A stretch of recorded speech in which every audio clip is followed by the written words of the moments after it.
at 41 years old. You think I want to do that in Memphis on a random ass Thursday? Doesn't look like LeBron's going to be on the Grizzlies anytime soon, so Grizzly fans out there. Yeah, they know.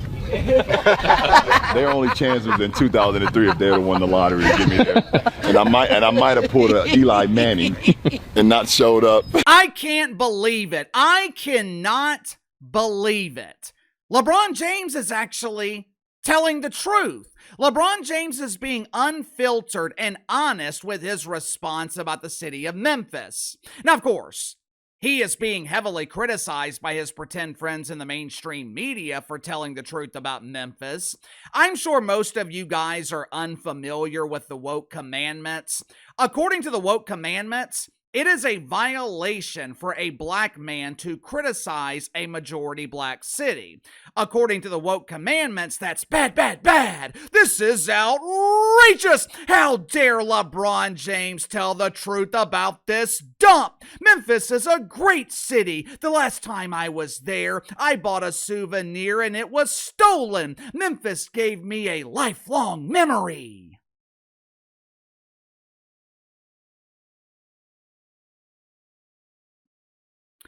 According to David Dennis Jr., also known as David the Junior Doofus, one of the last remaining woke welfare collectors at ESPN. Hell, if ESPN keeps at this current pace, firing woke stars, the Junior Doofus, he will probably see his woke welfare expire by the end of this year.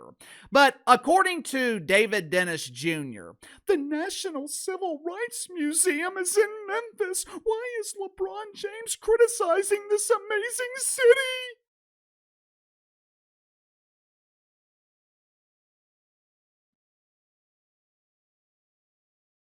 What the hell does that have to do with anything? The World War II Museum is in New Orleans. That doesn't change the fact that you don't want to be walking around New Orleans at night, and it damn sure doesn't change the fact that New Orleans smells like a toxic turd. I really don't understand this criticism of LeBron James for having the audacity to speak the truth. No amount of media polishing will change the fact that the city of Memphis is dangerous. It doesn't change the fact that NBA players do not want to be there. And that's not my opinion. As you're about to see, multiple NBA players, they have absolutely no desire to be in Memphis. Make sure to like and subscribe. You can follow me on Twitter at KC_BTL84. Link to the main channels in the description below. A couple of years ago, my wife had to spend a week in Memphis for work. And the entire week, she was absolutely terrified. The office was located in a bad area, or as the rest of Tennessee prefers to call it, Memphis. There were homeless people everywhere. She was all by herself. Once that week was over, my wife told the company she was never going back to Memphis, and she hasn't been back since.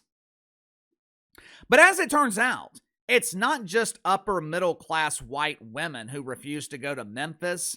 Multi-millionaire NBA players, most of which are not white, they also have no desire to be in Memphis. Watch it for yourself.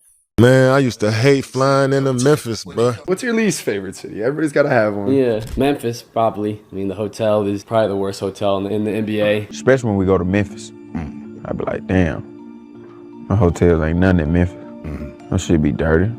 I walked in the Memphis hotel one time, I had stains and shit on the bed. Memphis, which should probably be in Nashville, should be an Eastern Conference team. Adam, let them just do us all a favor and take the team to Nashville. No harm, no foul, the relocation fee, it's a swap. See that arena? You ain't got to pay the relocation fee. So no harm, no foul there. Far off, I don't think that's the reason why. I just don't think it's a destination city. You know, Nashville's one of those cities that people enjoy. Memphis, it is in Tennessee, so you get a tax cut, like it's good on taxes, but it's just not a city that's pretty, I guess people would say.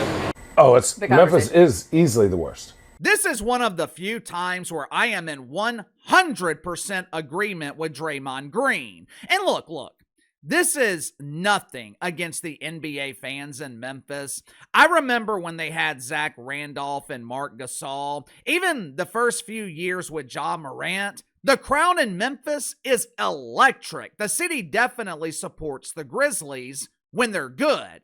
But that is not the reason the NBA needs to get the hell out of Memphis. No one wants to be there because they don't feel safe. NBA players are well known for partying when they're on the road. When they're in Atlanta, they visit strip clubs. When they're in Miami, they're in nightclubs. When they're in Memphis, they're in the airport as soon as the game is over. They're on the first flight to get the hell out of there. You know, when I was growing up, hood life was being glorified in the mainstream. Rappers were constantly talking about life in the hood. NBA players, they were wanting to be rappers. They were dressing like rappers. It was a major part of mainstream culture at the time. But all those rappers who were rapping about life in the hood, you know where you wouldn't find them? The hood. Why?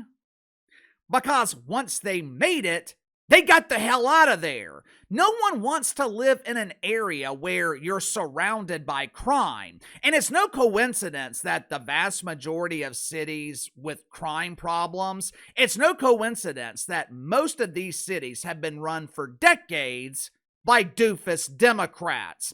The same doofus Democrats that LeBron James encourages people to vote for. Sound off in the comments below. I'll see you guys later on the main channel.